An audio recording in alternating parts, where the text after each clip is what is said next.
व्यासदेव द्वारा अर्जुन को सत्य युगादि चारों युगों के धर्मों का उपदेश, व्यास द्वारा एक वेद संहिता का चतुर्धा विभाजन, चारों युगों में चतुष्पाद धर्म के विभिन्न स्थिति का निर्दर्शन तथा कलयुग में धर्म के ह्रास का प्रतिपादन। ऋषियों ने कहा, सूत जी, सत्य, त्रेता, द्वापर तथा कली ये चार युग हैं। अब आप इनके स्वभाव का संक्षेप में वर्णन कीजिए। सूत जी बोले, नारायण कृष्ण के अपने परम धाम चले जाने पर शत्रुओं को पीड़ा पहुंचाने वाले परम धर्मात्मा पांडुपुत्र पार्थ अर्जुन अधर्म दैहिक क्रिया करके महान शोक से आवृत हो गए। उन्होंने मार्ग में जाते हुए ब्रह्मवादी कृष्ण द्वैपायन व्यास मुनि को शिष्यों प्रशिष्यों से चारों ओर से घिरे हुए देखा। तब शोक का परित्याग कर अर्जुन ने भूमि पर दंडवत गिरकर प्रणाम किया और परम प्रीति से कहा, महामुने, प्रभो, आप कहाँ आ रहे हैं और किस देश की ओर इस समय शीघ्रता पूर्वक जा रहे हैं? आपका दर्शन करने से मेरा महान शोक दूर हो गया है। कमल पत्र के समान नेत्र वाले व्यास जी, इस समय मेरा जो कर्तव्य हो उसे आप बतलाएं। तब शिष्यों से घिरे हुए महायोगी कृष्ण द्वैपायन मुनि ने नदी के किनारे बैठकर स्वयं कहा। व्यास जी बोले, पांडु के पुत्र अर्जुन, ये घोर कलयुग आ गया है, इसलिए मैं भगवान शंकर की महापुरी वाराणसी जा रहा हूं। इस भयंकर कलयुग में लोग पापाचरण करने वाले, वर्ण तथा आश्रम धर्म से रहित महान पापी होंगे। कलयुग में सभी पापों का शमन करने के लिए वाराणसी पुरी के सेवन को छोड़कर अन्य दूसरा कोई प्रायश्चित मैं नहीं देखता। सत्य, त्रेता तथा द्वापर, इन सभी युगों में मनुष्य महात्मा, धार्मिक तथा सत्यवादी होते हैं। आप संसार में प्रजावत्सल तथा धृत्यमान के रूप में विख्यात हैं, अतः अपने परम धर्म का पालन करें, इससे आप भय से मुक्त हो जाएंगे। द्विजोत्तमो, भगवान व्यास के द्वारा ऐसा कहने पर शत्रु के पूर्व को जीतने वाले प्रथा कुंती के पुत्र पार्थ अर्जुन ने इन्हें प्रणाम कर युग धर्म को पूछा। सत्यवती के पुत्र व्यास मुनि ने भगवान शंकर को प्रणाम कर संपूर्ण सनातन युग धर्मों को उन्हें बतलाया। व्यास जी बोले, नरेश्वर पार्थ, संक्षेप में युग धर्मों को तुम्हें बतलाता हूं। मैं विस्तार से वर्णन नहीं कर सकता हूं।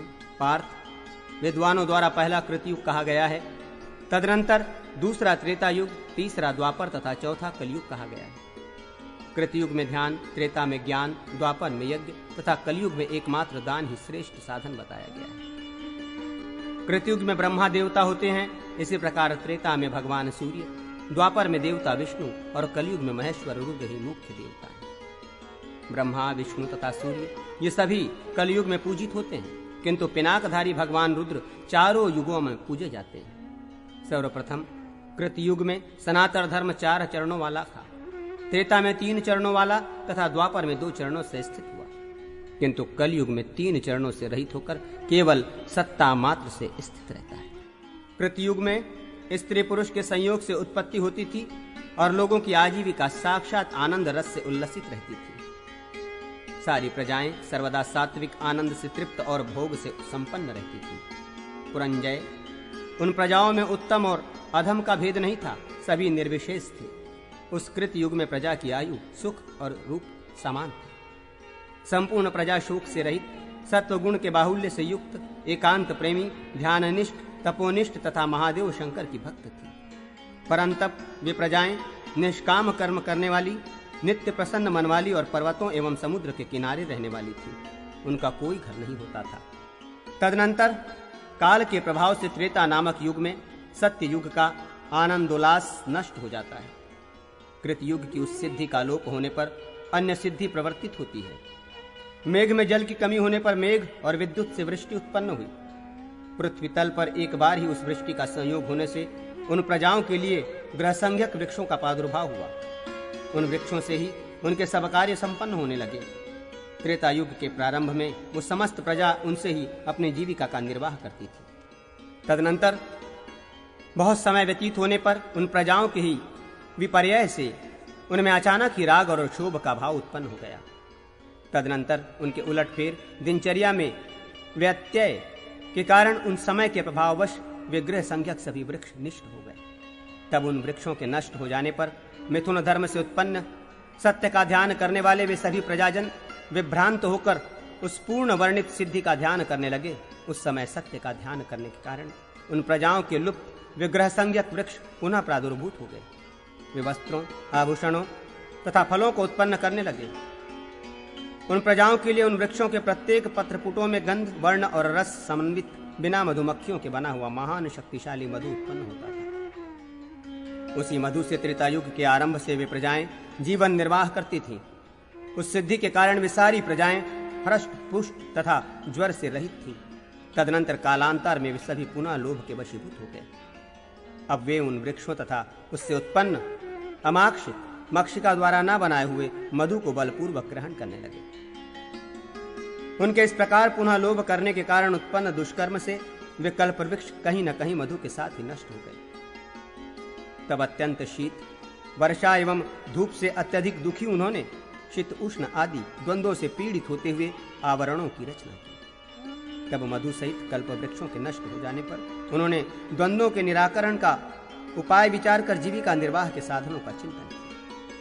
तदनंतर त्रेतायुग में उन प्रजाओं की जीविका को सिद्ध करने वाली अन्य सिद्धि पुनः प्रादुर्भूत हुई और उनकी इच्छा के अनुकूल वृष्टि हुई। निरंतर वर्षा के कारण जो जल नीचे की ओर प्रवाहित हुआ, उससे उन प्रजाओं के लिए अनेक स्रोतों तथा नदियों की उत्पत्ति हुई। जब पृथ्वी तल पर थोड़ा जल एकत्र हो गया तो भूमि और जल का संयोग होने से अनेक प्रकार की औषधियां उत्पन्न हो गई।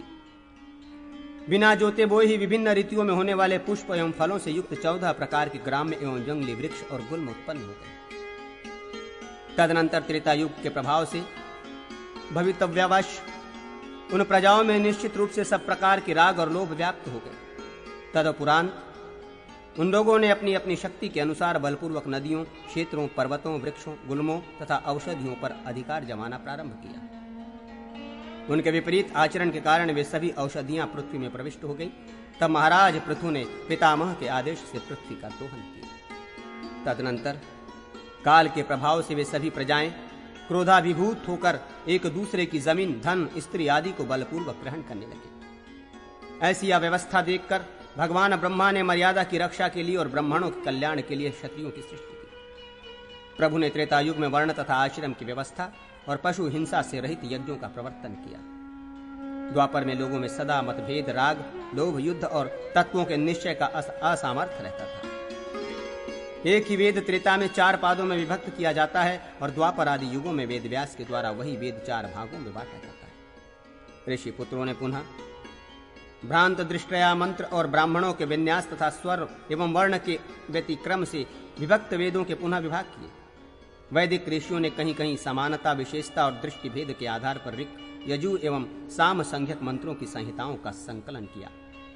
ये सुव्रत उन ऋषियों ने ब्राह्मण कल्पसूत्र मंत्रों, इतिहास, पुराण और धर्मशास्त्रों का उपदेश किया। अवर्षण, मृत्यु, अनेक व्याधियों, उपद्रवों, मन, वाणी तथा शरीर संबंधी दुखों के कारण मनुष्यों को निर्वेद उत्पन्न होता है। फिर निर्वेद के कारण उनमें दुख से मुक्ति पाने का विचार पैदा होता है और विचार से वैराग्य उत्पन्न होता है तथा वैराग्य से अपने दोष दिखलाई पड़ते हैं। दोष दर्शन के कारण द्वापर में ज्ञान उत्पन्न होता है। द्वापर में ये वृत्ति रजोगुण और तमोगुण से युक्त कही गई है। आद्य सर्वप्रथम कृतयुग में धर्म प्रतिष्ठित था, वो त्रेता में भी रहता था। द्वापर में व्याकुल होकर वो धर्म कलयुग में विलुप्त हो जाता है।